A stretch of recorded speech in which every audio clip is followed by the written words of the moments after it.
We're in Utah! It's been a long spring and winter of problems, but finally we feel like we got to a point where we can travel with confidence. We got the last piece of the puzzle done. It's gonna be an expensive day. It's getting close to 6 hours now. If I knew it was gonna take this long, I might have, I don't know, rented an Airbnb or something to put the cats in. To get Eleutheria up and running in great shape for our summer adventures. This is so cool. Yikes. We felt like we would kick ourselves if you could see it, and we didn't take that opportunity. Let's see what happens. I'm excited.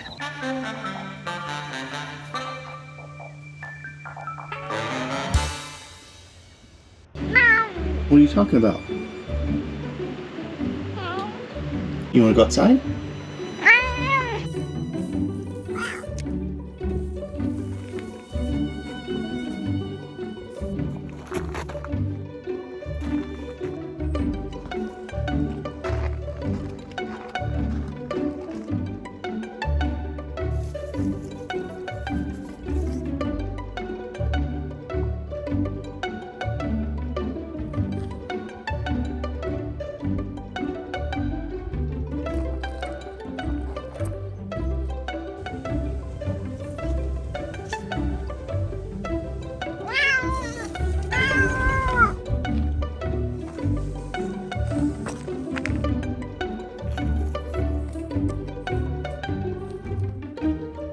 Somebody sees a lizard.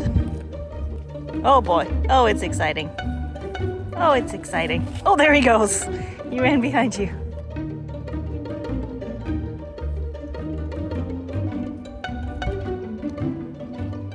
All right, cats, I hate to do it, but we need to get to work. We got quite a few things to do today.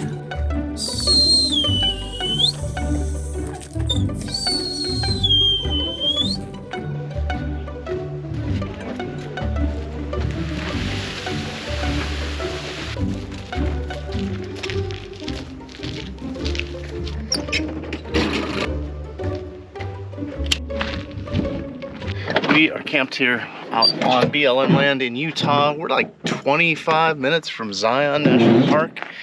And we've been out in the desert for quite a while now, over the last couple months, which means the bus is pretty filthy. The bus is pretty filthy. We've got half a tank of water and we're gonna fill and dump tomorrow. So we figured, why don't we just clean up the bus while we got the water? If you're new around here, it's been a bumpy road getting to this point. So let's get you caught up on what happened to us over winter and spring. We had to replace the windscreen for the Jeep. We got a cover for the windscreen and it broke within 4 days. The master relay was going out, so we replaced that. When we installed our diesel heater, our air conditioning tubing got bent, so all our Freon leaked out. I went ahead and put flex tubing in now, so when it moves, it's not gonna constantly be causing a lot of strain on the copper. We got new tires for the Jeep. After the car battery died, we replaced that. Our tow wiring wasn't working. Everything worked fine independently. It just didn't work once we hooked it up. Until that day. We were plagued with shifting problems for probably 3 months. We couldn't get past 4th gear. We thought we'd fixed all our shifting problems, but we were wrong. We're stuck in 3rd, and this is the longest, like, 3-mile drive, I feel like, of our life. So he pulled out our fuel filters and see if we're just not able to get the fuel to the engine, and finally solved that issue. We had a leak in the alternator and had to replace it. And we finally got our fuel filter mounting replaced, so it's not just dangling and strapped on with bungee cords. And we put off one bit of maintenance because we had so many other problems to take care of. So finally, we got to replace 5 of our bus tires. After an incredible week in Sedona, Arizona, we drove to Nevada hoping we could get new tires. We camped out at the picturesque Lake Mead. It was a quick but fun couple of days with our donkey friends and our human friends. We headed to Vegas to meet up with some friends who were there to celebrate their birthdays. We didn't really film much, but we had a great time with our friends. It was the perfect opportunity for us to get tires. Today is the day we are finally getting our new tires. It's gonna be an expensive day, but I'll be very happy when we have brand new tires on the majority of the bus. We've just arrived at the tire guys, and the cats have to drive with me because we're not allowed to be in the bus while they change the tires. Ready to get out? Let's do it. One cat is free. You wanna hop out? Go explore. You wanna hop out, big boy? What you think? I'm kind of glad that we have had trouble finding a place to get tires in. We've found 2 or 3 places that were super expensive as we've driven from Texas all the way to Nevada. We found places that they were all ready to see us and ghosted us. So today we made it to Tire Bolt in North Las Vegas, and the tires are actually more affordable here. There's so much, not only truck service, but coach service in the area. Definitely see inflation in tires. 4 years ago, we bought a tire for $425. Now, to get the tires we really want, which are cut and chip tires built for heavy machinery, dump trucks, that kind of stuff, it's $750, $785 a lot of places. If you're a commercial fleet, easy, you can spend $1,200 on per tire, but that's way out of our budget. So I was really happy when I called, got a quote here for $665 per tire with just $35 for install. While our cats are very used to traveling, they're used to traveling in the bus, and getting in the car to them pretty much means we're going to the vet. And Mr. Sweetface has had surgery twice in the past 2 years, and the last experience was really not great for him. So he was terrified when I got the bag out. Buddy, did you find a good spot there? But hopefully they can roam around and explore and have some fun.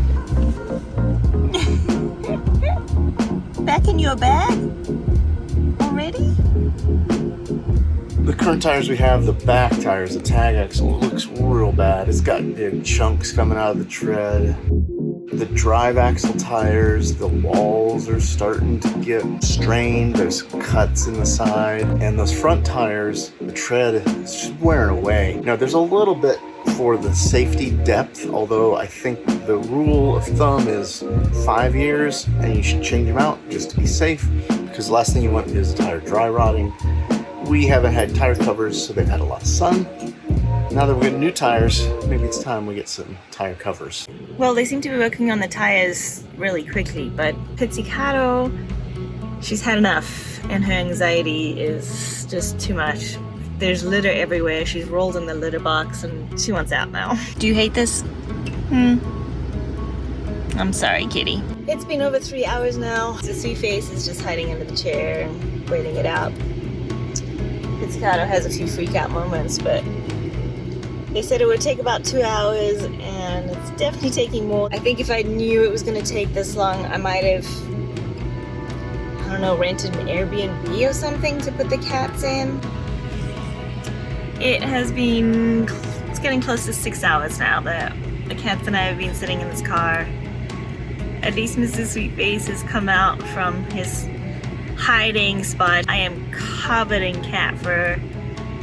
There's litter all over the car. Thank God we have these seat covers to protect our leather seats. But I am so ready. Don says they're putting the last tire on right now, and we're happy we got it done. The tires we wanted are on and off-road. They're basically made for dump trucks that travel both in construction sites and out on the road. We took the front 2 tires, which were in the best shape, moved those to the back, the tag axle, got brand new tires in the front, and then the 3 old tires on our drive axle we replaced as well. Immediately you can see there's a big difference between the kind of traction you're gonna get between the old tires and the new tires. These new tires cover so much surface area, but have a super deep tread. They also have a cut and chip rating, which means they're super durable, built for those work sites. We need to get the tires in Vegas rather than in Texas or New Mexico. Saved us a lot of money. Saved $145 per tire, and the total cost of savings was a little over $1,000, so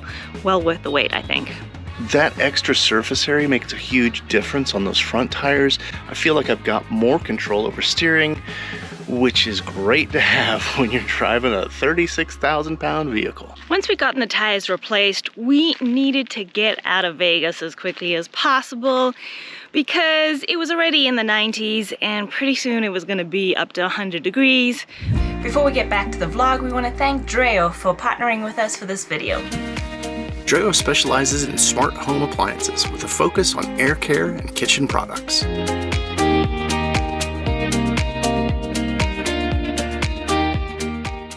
They sent us their smart pedestal air circulation fan. DREO fans are multifunctional, combining a pedestal, oscillation, air circulator, and smart fan features in one unit. And we've been blown away by this fan.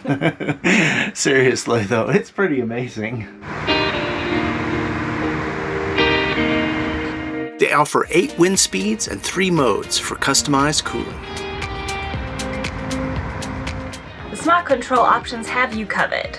You have a remote, or if you connect it to your smart home, you can use voice commands with Alexa or Google Home. It was very easy for us to download the app and we can control the fan right from our phone.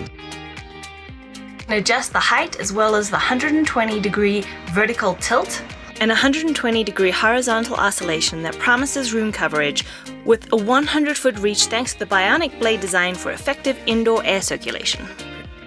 Our bus home is only 40 feet long, so we can get air moving through the whole thing. I've become quite a fan of having a fan blowing at night while we sleep. And I've always been a fan of having a fan on at night. I didn't even mean that one to be a joke. Ultra quiet operation is only 25 decibels, under half the volume of a typical fan.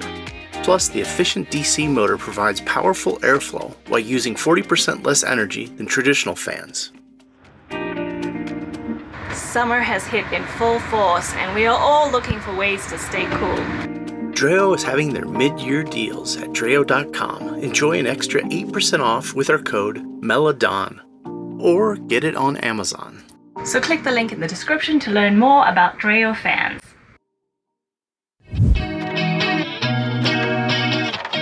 All right, where were we? Oh yeah, we just got new tires in Las Vegas. So we just went an hour to Mesquite, Nevada, where we could stay for free in a casino for the night.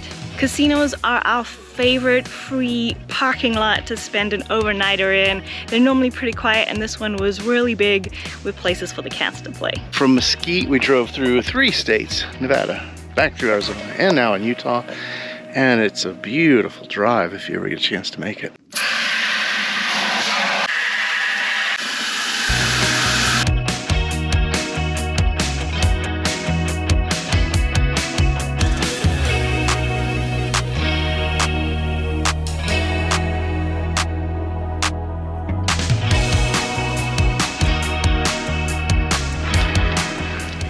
You know what's perfect to wear on a hot day when you gotta do some washing of the vehicles? Some Mela and Don Birch. How do you like my mineral wash tee? This is my favorite.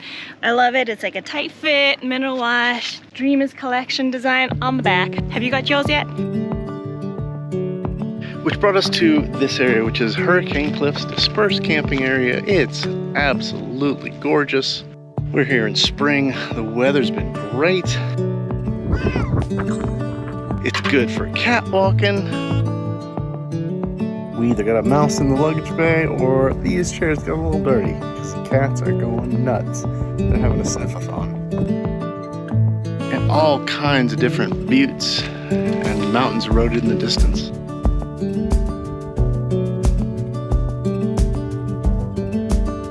It's a double rainbow. Double rainbow. Whoa! Oh my god! Oh my god! Double rainbow all the way across the sky. But the main reason we came here is because it's only 25 minutes away from Zion National Park. We only had one day though to go to Zion because we're chasing good weather and we've got good weather now. But tomorrow it gets really hot here again. So we had to pick and choose what to do. We are heading out nice and early. Are you excited yet? Yep, still groggy. So we knew the first thing we wanted to do is just drive through the park in our own car so we could take our time. Now there's a portion of it that you can only take in shuttles, but when you veer off to the east, you drive through these magnificent canyons, views, and overlooks until you get to the Mount Onion. What's it called? Mount Carmel Mount Tunnel. Carmel Tunnel. It's 1.1 miles through the side of the mountain. And then when you come out, there's still loads of pullouts along the road where you have overlooks and just beautiful views, and you can get out and walk around. There's even some little trails. We found a trail hike that looks like nobody had been down there in months.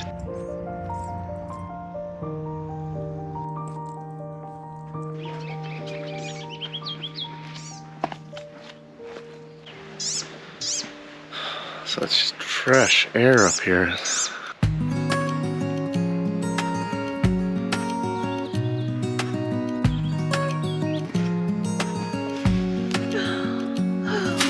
Like fairyland.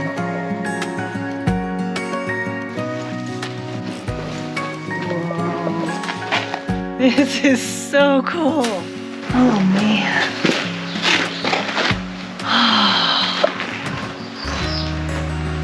Let's go this way first.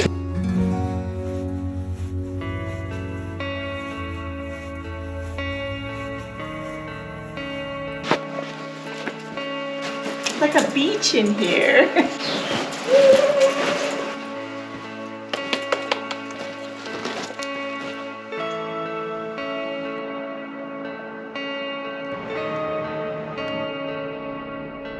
All right, let's go the other way.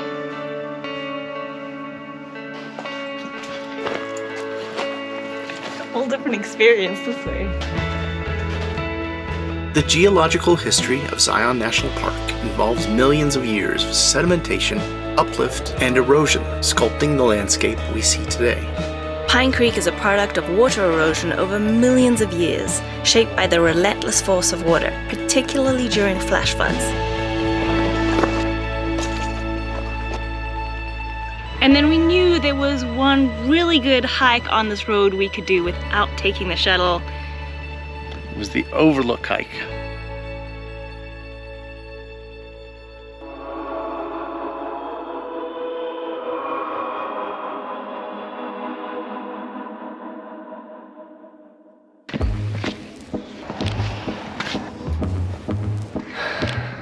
It's a lot of elevation pretty quickly. We got some steep drop-offs here. Woo! Don't look down, don't look down. It's the first time I've ever gone on a trail, and the sign telling you about the trail at the beginning said, warning, this trail is not good for people with vertigo. And it wasn't. Oh, cutie. He's not scared of you at all. Hi. How you doing? It's when I see rocks like these that makes me a little nervous, because this came from up there. Even though they had built railings in the side, there were some steep drop-offs, but everywhere you turned there was amazing views. That little chipmunk is still leading the way.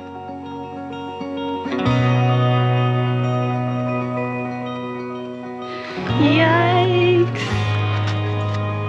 But there's one really scary part where you gotta go over this makeshift bridge. Oh. That part scared me. Ooh.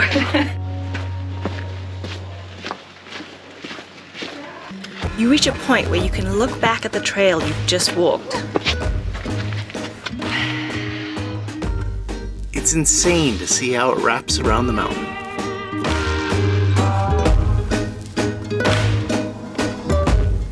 Feel the lines and rocks.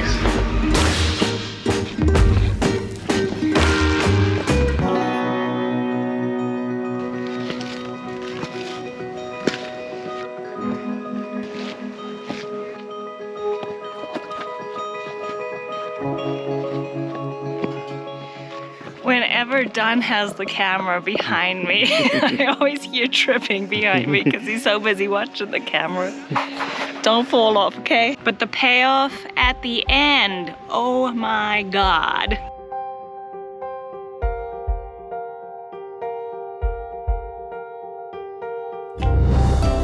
I didn't first realize how high up we were. But the more we looked down into the canyon, I could see the road, the windy road that we had taken up the mountain. And we could recognize then that what we were standing on, we had seen as we were driving up there. What we were standing on was hanging out and then had like nothing underneath it.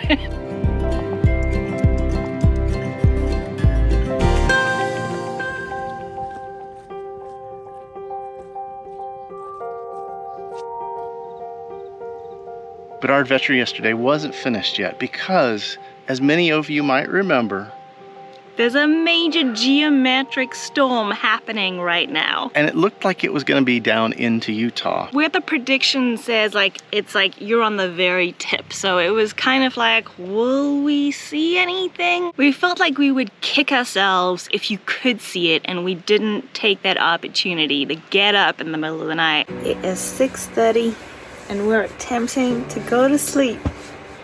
Mela actually fell asleep about 6:15. I was amazed. I was pretty tired. And then our alarm went off at 11:30. The stars are amazing. We've got some hot chocolate. We got time lapse going, so if there is any lights, northern lights up here, hopefully we'll capture them. Let's see what happens.